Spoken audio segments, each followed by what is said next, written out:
Hey friend, in a world where loneliness seems to be at an all-time high, and when we're more connected online than ever, but yet somehow feel more isolated, it's easy to feel like the whole world has become a stranger.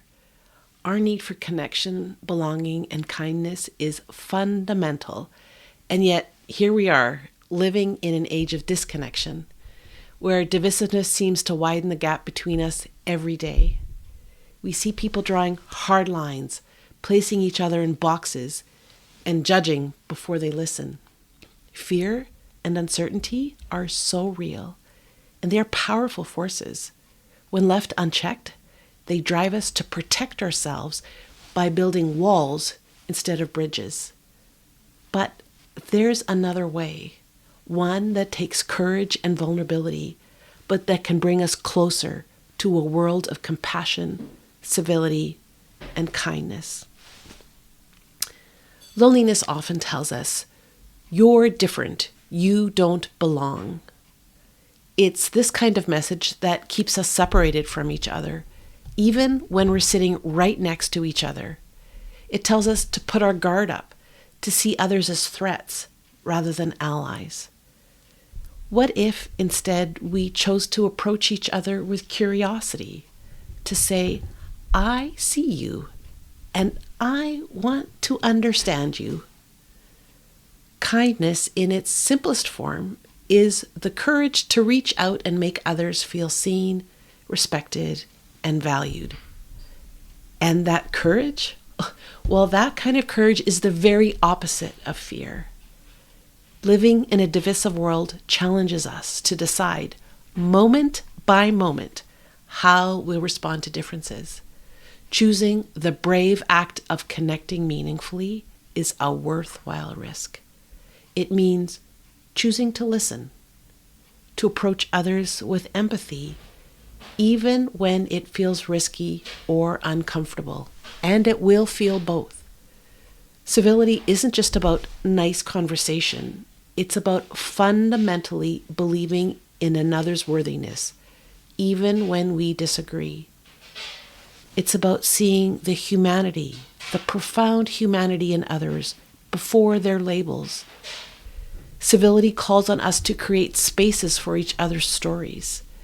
It's looking to see that we are more alike than we are different. And that can be hard sometimes. But it's acknowledging that each of us is doing the best we can. Folks, this is not easy.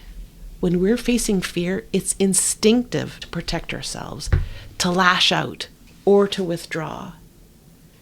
But it's in saying, I don't have all the answers, but I want to hear your side, that we open the door to understanding.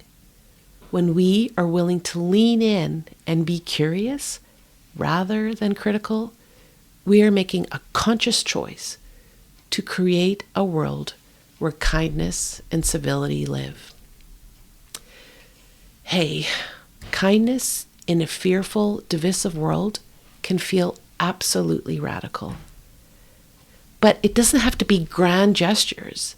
It's actually the small acts, simply taking a breath before responding, offering a smile to a stranger, and listening to really understand rather than simply reply, that builds the foundation for a kinder society.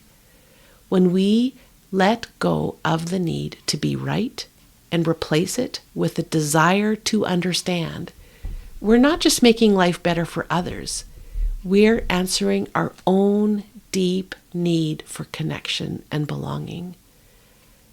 And folks, now more than ever, we need to create the sort of space that draws people together rather than increases that divisiveness. This work, it does not come easy, and it certainly doesn't come with guarantees.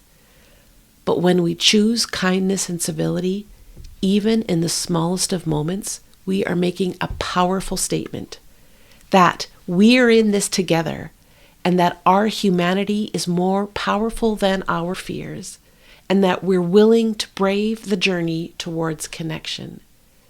In a world that can feel lonely, divided and uncertain, kindness and civility are the ways we light the path forward.